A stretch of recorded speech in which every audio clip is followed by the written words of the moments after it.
Hi, I'm DeLois Leapheart, President and CEO of Adoption Option Inc. On behalf of our great staff and board of directors, I'm so glad you joined us this evening. It's going to be a great night. You know, with Jambalaya and Jazz, we've always gotten together and spent time at the Great Hall, eating, having fun together, and listening to music. We can't do that this year because of COVID, but we're going to have fun anyway. We're going to have fun virtually.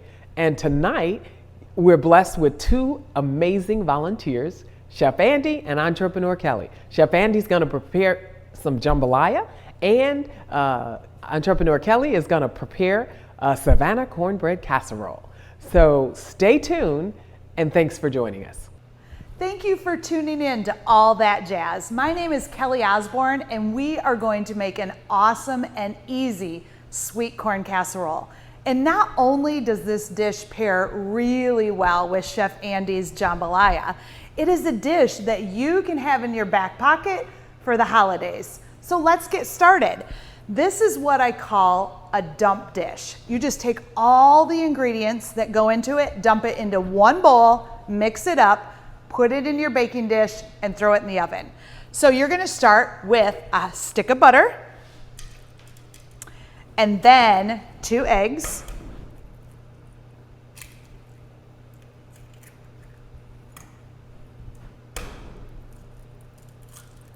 along with 8.5 ounces of dry cornbread mix.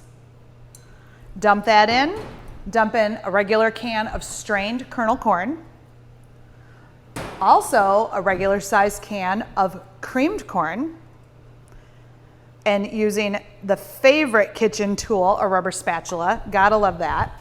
And also 1 cup of sour cream. This is what gives the recipe its moist, dense texture. So that all goes into one bowl. And what's really nice about this recipe as well is that you can double it, triple it, even quadruple it, and make it ahead for the holidays. Super easy, and it freezes really well. So mix this just till it's all incorporated. You don't want to overmix anything with flour. So just fold it in nicely. Look at that. This is so yummy. I like to serve mine with a little bit of butter, but super yummy dish. And then spray your baking sheet. Baking pan, 8x8, 9x9. This is a 5x, about 6x10. But again, you could double the recipe and put 2 batches in a regular casserole pan. Dump the recipe in. Super, super easy. If you want to make it ahead, I would pour it into foil pans, put those in the oven. After they come out, you're going to bake them a little less than the 40 to 45 minutes needed to bring the recipe to that light golden brown. Pull them out, let them cool, put saran on, and then foil, throw them in the freezer. So super easy. When the holidays come, you have something ready to go to that gathering that everybody's gonna ask the recipe for. So it's time to bake.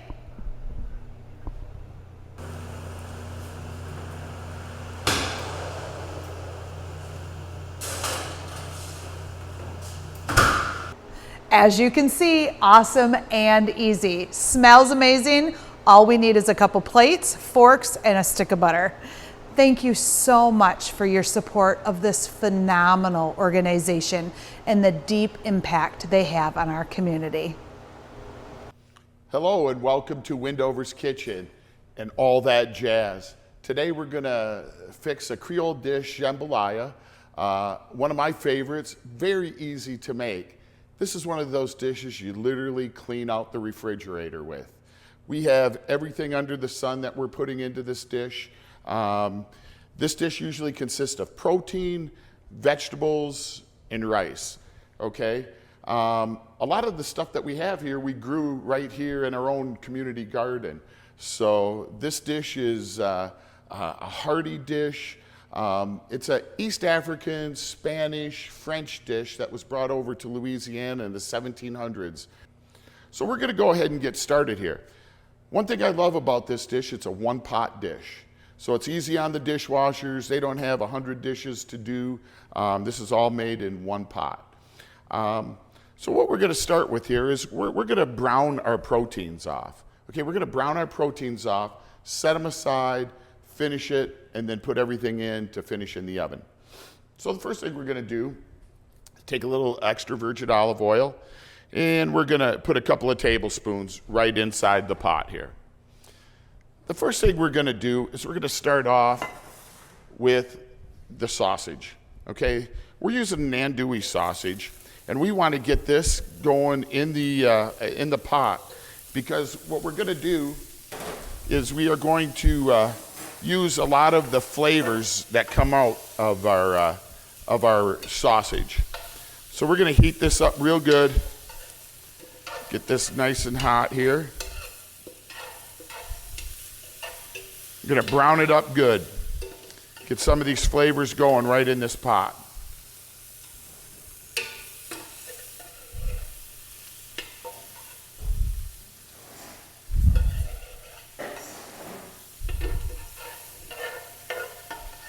All right. Next thing we're going to do is we're going to go ahead and add our chicken to our dish. So we're going to get our chicken in, and then we're going to also cook that up for a couple more minutes. So we're going to put our chicken breast. I'm using chicken breast. You can use thighs. You can use any part of the chicken you want. And it doesn't have to be boneless. So we're going to put some chicken in and get that browning. As you can see, I got nice chunks of chicken in there. So this is a real hearty dish. So we're going to get this chicken going. We want to make sure it's nice and browned. It's also capturing a lot of the flavor with this sausage. Now we're not going to end up cooking the chicken all the way, okay? Because this dish has to cook another 30 minutes after. We just want to make sure we caramelize it and get all that nice color into it. So we're going to stir it around a little bit here.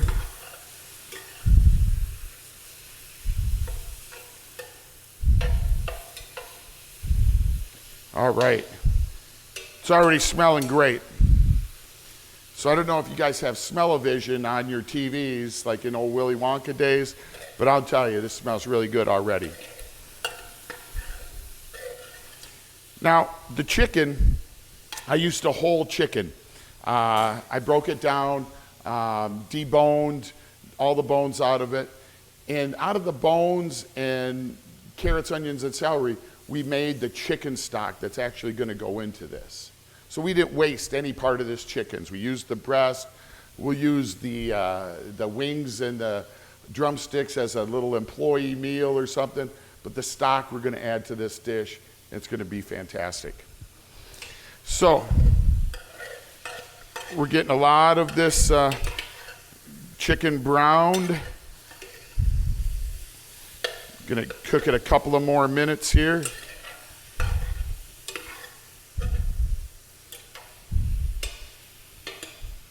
All right. So next thing I'm going to add is a little bit of our Cajun seasoning. It's a Cajun seasoning mixed up of a little salt, pepper, green spice, oregano, basil, thyme, and then I've got a little cayenne pepper in it and paprika as well. So we're going to go ahead and we're going to sprinkle a little bit of this Cajun seasoning in. Not too much. Just going to get this thing started here. All right. Got some nice color going in here too. So I am going to pull our goodies off to the side here. All right, we're going to get this all going here. We're going to keep our pan nice and hot. Now I want to use the same pan because all of the goodies that are inside of it, I want to make sure that we capture in our dish. All these great flavors that are kind of crusted on the bottom here. So we're going to pull all these goodies out right now. Our pan is staying good and hot. All right. There we go. So we got it all. Now this is a lot where some of the flavor is going to come from right here. A lot of that crust that's right there, that's going to get all pulled up with a lot of the broth and stuff. So now we want to cook our vegetables. So we're going to add a couple more ounces of olive oil, and we're going to go ahead and add our trinity. So we're going to start off with the onions. So again, our trinity is 50% onions, 25% celery, so we're going to add our celery. And then all these beautiful peppers with all this color in it. We got orange and green, red. Get that all going in there. Capturing a lot of the flavor that was already in our pan. Okay? So we have a lot of that chicken fond on the bottom there. And we're going to go ahead and start cooking up these vegetables real good. It's nice to have a small army of students to do a lot of this prep work for you. Thank you, Windover students. All right. So we're getting some beautiful flavors in there now. So we're going to go ahead and let this cook out a little bit. Now we're going to add a little bit of our heat. I'm going to add some cayenne pepper. These we grew here as well. We could always add. We can never take it away. So you want to make it kid-friendly. We're not going to make it too spicy. We are also going to add a little bit of jalapeno. Okay. I'm going to stir that up a little bit. All these beautiful flavors here going. Now we're going to go ahead and start adding some of our spices. I'm going to add some rosemary. I'm going to add some fresh sage. I'm going to go ahead and add some chives. We're going to add oregano. We're also going to add some bay leaf. Then I'm going to go ahead and add a few thyme sprigs as well. We'll pull those off for flavor.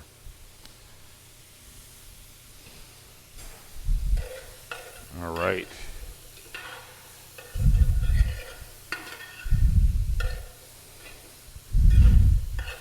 So we're stirring all this up real good, getting all those goodies off the bottom.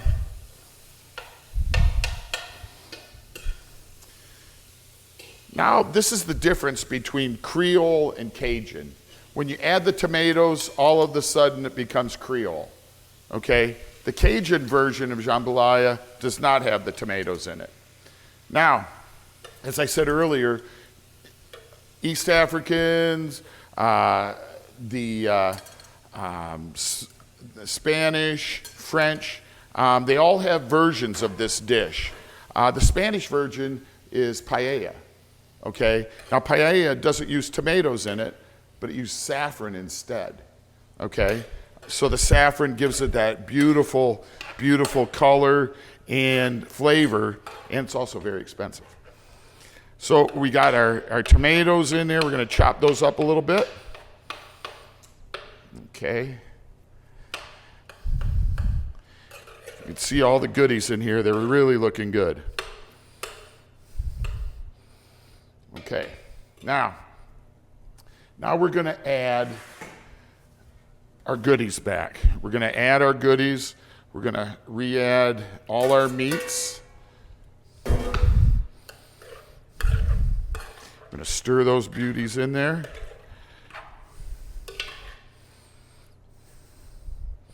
Okay, now we're going to add a little bit of garlic. Okay, you got to be careful not to burn your garlic. Okay, if you're sauteing that up with your vegetables, you just want to make sure you do not burn your garlic. It'll become bitter. All right, so I've got 2 of the 3 of my proteins in. I'm not going to add my shrimp yet because shrimp is only going to take 7 to 8 minutes to cook in this dish. So I don't want it to come out rubbery in the end. I'm going to add that towards the end of the cooking process. So what I'm going to start doing now is we're going to add our chicken stock and our rice. So I've got about 4 cups of rice here. We're going to pour that in, and I'm going to stir that around. We want to brown our rice a little bit if we can. Get it all incorporated.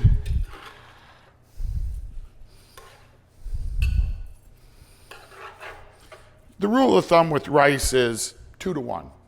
Okay, I added 4 cups. I'm going to add about 8 cups of broth now to my dish. All right.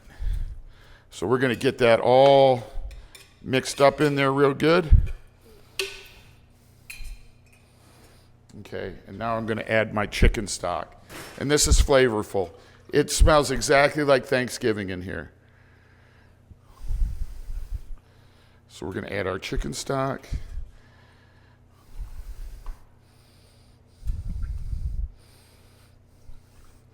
All right.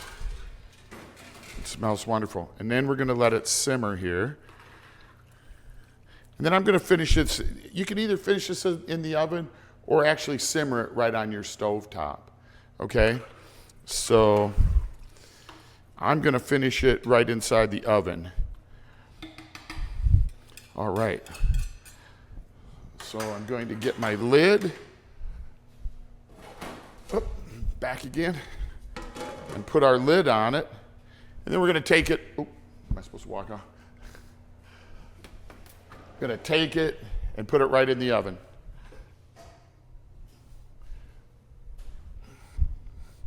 All right, so we'll bring it over into the oven. So what we've done is we've put our jambalaya in the oven in our pot. We've covered it, okay? And now we're going to bake it for about 30 minutes at about 400 degrees. We want that rice to be nice and tender. So we've had our dish in the oven 30 to 40 minutes at about 400 degrees. Let's go ahead and check it.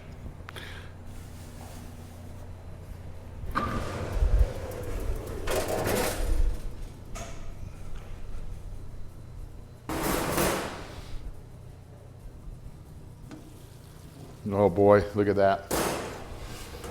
That looks awesome. Just chunks of protein. We went ahead and added the shrimp about 10 minutes ago. I didn't want to put it in too early because the shrimp will come out rubbery.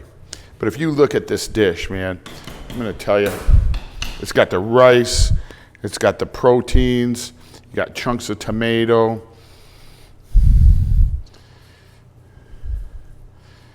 Oh, look at this. Get a little bit of that good sauce in there. You got the trinity in there of peppers and onions.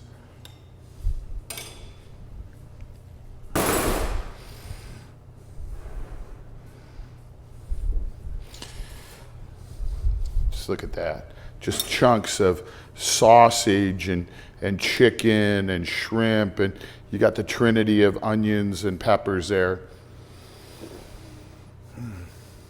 I wish you could smell this.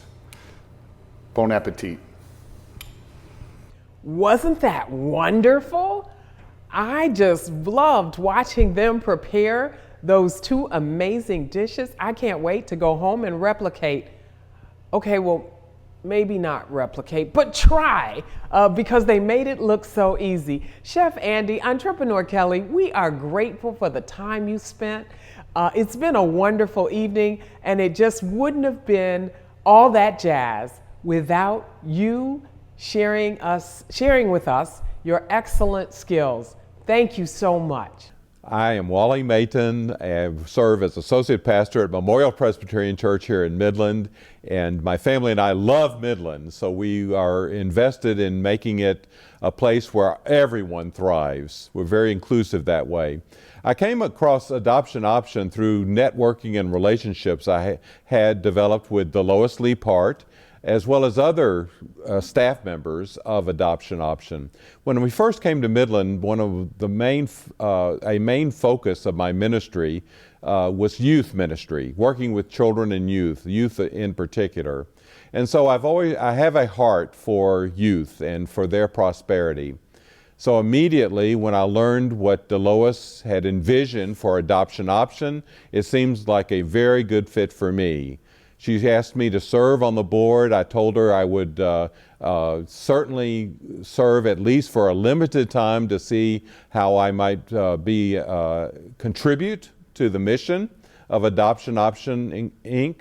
And certainly it has grown on me to the point where I have a passion for it. I see the good that it does and the impact it has, and I want to be a part of building that impact, increasing it for the well-being of many families here in a community I love. Well, that's the other exciting thing about serving with Adoption Option is that I serve with some outstanding leaders within our community, and they include Carol Burns, Perry Holman, Smallwood Holloman, Sharon Leanhouse, and of course then the founders, DeLois and Theophilus Leapheart. And truly they are the inspiration and the motivation. But it's a wonderful network and community of people. Each brings a special flavor of skill and talent to the board. What we share in common is that we all have a passion for youth and for families in our community. And we're willing to invest our time and our talent, our resources as well, to assure that everyone in our community experiences the well-being we feel is the very foundation of who we are as Midland. The mission of Adoption Option is we've come together as board and as staff members and working together in a partnership with community stakeholders. We have a mission of improving the lives of children and families. And so much of what Adoption Option does is working with families. The staff assures that the children have a place that is safe, that provides security, but also equips the family to help and assist in nurturing children and youth into their fullest potential. One of the wonderful ways that I keep up with the work of the staff of Adoption Option Inc. is their blog, which is on the website, adoptionoptioninc.org. And it's entitled, I Make a Difference. And it's written from the perspective of the staff members, the caseworkers and others who have direct contact and relationship with the children, with the youth, and the households in which they are being nurtured. There's a wonderful story currently about a parent, a young mother who wants to have contact with her children who are temporarily in foster care through this COVID-19 season. And of course, the immediate response to allow her to have contact was to do it virtually. Well, the children are very young, and the story goes on. The staff member reports that the parent attempted to interact with the children, but they're young. They don't really understand the whole technology of sitting still and having contact with a parent over a computer screen. So we have worked with them. Adoption Option has worked with the parent, with the household, to allow the visits, person-to-person visits, to happen safely, securely, under COVID-19 health standards. It seems like a little thing, but it is a huge thing for this particular parent and for those 3 young children to have that direct contact, to rebuild and renew and to sustain that relationship with a parent who loves them so much. The purpose is to restore families if at all possible. In some instances, as we know, and Adoption Option Inc., of course, has the mission of placement of children in households where they will thrive as well. And there are cases where that is necessary. But in all cases, the Adoption Option Inc. has the mission not just of placing and making the match, but also equipping the households as well as helping the children adapt to changing situations, something that we all need in this particular time. The one thing that I want to do and is on behalf of the staff and the board and all the volunteers who truly contribute to the fulfilling the mission of Adoption Option Inc. is offer a blessing on that particular event. It is a fund-raising event.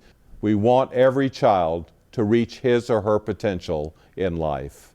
So if I may offer a blessing, I'll ask you all just to pause for a moment as we truly thank our Creator for the gift of life and the gift of relationships, especially relationships where the safety and security of children are assured. Let us pray. Our God, we thank you for our gathering this day, and we thank you that we have the model of Jesus as your creator son. We thank you, Lord, that Jesus in his ministry said, "Let the children come to me, for to them belongs the kingdom." And so it is, Lord, that we continue to gather children and youth into the embrace of your love. We pray that we may be generous through this time together, that we may be generous in our giving, maybe we may be generous in our supporting and encouraging the work of Adoption Option Inc. We thank you, Lord, for its staff. We thank you for all those who serve in volunteer capacities to fulfill the potential of children and youth in our community. We ask this blessing. Amen. Okay, so my name is Mary Erminetta Johnson, and I've been working at Adoption Options for the last 5 years, since August of 2015. And I've enjoyed working at Adoption Option. It is a very close-knit, family-like organization. They do a lot for the community and all the adjacent counties for which we service.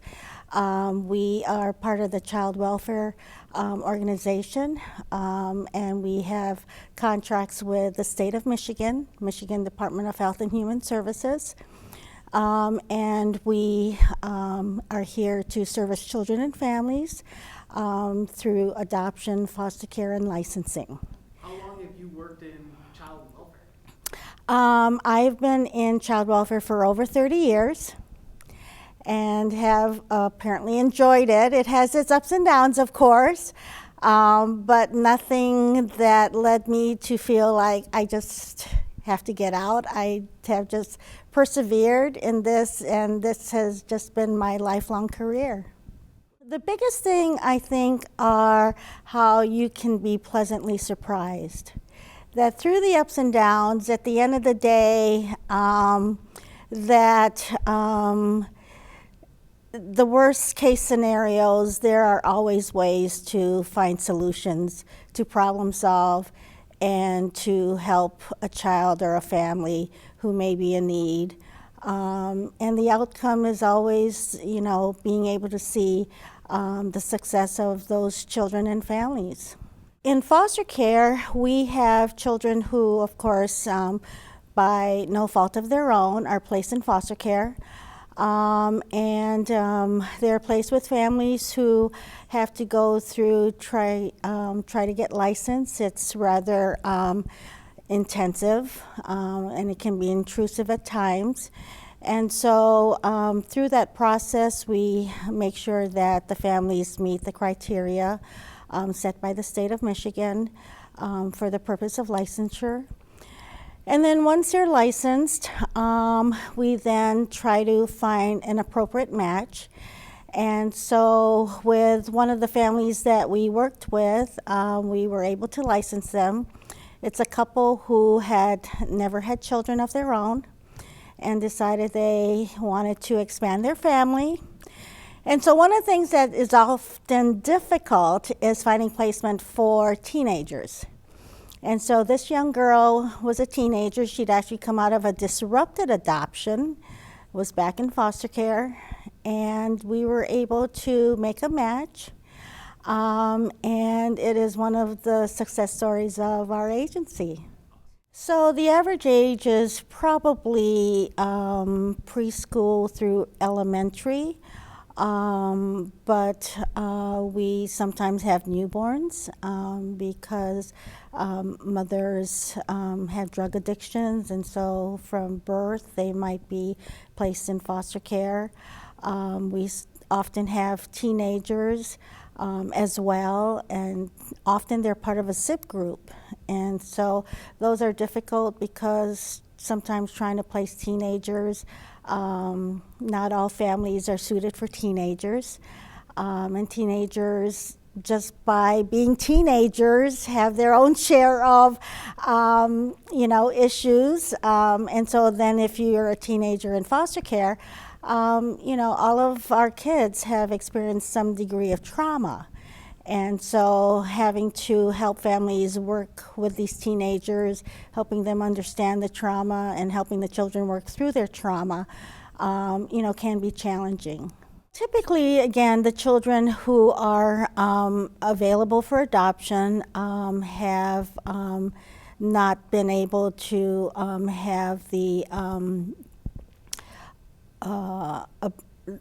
again, their parents were, for whatever reason, were not able to be reunited with their children, and unfortunately, then the parents' rights are terminated. So then the children then become available for adoption. And so similarly, we try to find a match for the children. And so these matches is for life, right? This is their permanent family. And so through that process, families are, again, home studied and determined, which is the best type of child that would best fit that family, because this is for life. So as an example, we have a child who is currently in the process of being adopted. He is being adopted actually by a great uncle. And this is a youth who's 14, another teenager. And he decided this past summer he wanted to make some money, and so decided to go to different homes in the neighborhood and started a lawn care business. However, he was pushing his lawnmower to his jobs and carrying his weed whacker over his shoulder. And so his adoption worker said, "Can we do anything for this child? He's having to push his lawnmower from job to job to job." So the agency was able to purchase a mountain bike. And the adoption worker's son has a friend who volunteered to build a cart, and he donated all the parts to the cart, and endeavored to build this cart for the youth, for which he now is able to put his lawnmower on the cart, the weed whacker, and now he can ride his bike from job to job. So YT stands for Youth in Transition. And these are children who are between the ages of 14 and 21. And so the goal, of course, is to help them be successful as they transition into young adulthood. So with the YT, we try to recruit mentors, mentors who will be matched with a youth who is sort of like a big brother, big sister, that meets with them once a month. We have events that we schedule that allows the mentor to participate in these events with the mentee. And so they're able to spend time and be an added support to that mentor. And if they share similar interests, that's a plus. But it's to provide that added support for that youth as they're transitioning into young adulthood. Do It's a minimum of once a month. If they're able to spend additional time, it's certainly encouraged. And it is about relationship building, right? Because so many of these children, relationships have been somewhat tenuous. And so we're trying to help them develop healthy relationships. And so through the YT program, it allows yet another avenue for developing healthy relationships. So the person to contact is Sandra Avery. She is the YT supervisor. They can contact the agency and ask for Sandra Avery and indicate that they would like to be a mentor for the YT program. Yes, it's a wonderful agency, and if you're interested in becoming a foster parent, do contact the agency, and we will have a licensing worker get back with you to share with you the process for becoming a licensed foster home, or if you're also interested in adoption, contact the agency as well. My name is Ayana Haynes. I work with Adoption Option as a AIH, which is Advanced In-Home Worker, and we help the families gain skills. Awesome. While my kids were younger, I ran a daycare inside of my home. So I owned and operated a daycare for 16 years. Every day was different, brought different type of challenges, but I loved every minute of it. So I watched kids from infants to school age. So in my daycare, I had 2 children that was adopted. And in that experience, I got familiar with the process. And I actually went to 2 adoption hearings. And then DeLois asked me to come on board. That was when my youngest was going to school, and that was in 2013. Okay, cool. So the program that I work in, we help the kids and the families who have children in the CPS and the foster care system, and we help them break down the barriers that led them into the system. Okay. So we teach them life skills, we teach them parenting skills, whatever the worker identified as a barrier, we help them break it down. Well, it could be anything. Every case is different. So it could be anything from grocery shopping to organizing their home to just routines. It could just be anything. Some of the things that we think is normal, it's not normal for some families. Yeah. I think, well, I know that we change the lives of families because, one, we care. Right? We go into the homes and we help them be better. We help them identify what brought them to the system, and we help break down that challenge. And so if it's, let's say, a messy home, we help organize it. If it's just putting routines in place, we help them organize their day where, you know, they can have the routines for the kids. So basically just helping them identify the needs. Mm-hmm. We work with families of all ages, and I have many examples, but one in particular was this young mother who was insecure about her parenting skills. So she was insecure. She didn't know if she was doing things right. And I came in and I helped her develop routines. I helped her with her confidence. And in the end, she ended up being reunited with her children. So she had a second grader, was her oldest, and then she had a preschool and an infant. So she had 3 kids, and she was just overwhelmed, and then she just didn't know how to parent with the ages and stages, with the routines, and just being overwhelmed. I went in and I helped her sort things out so she can gain her confidence.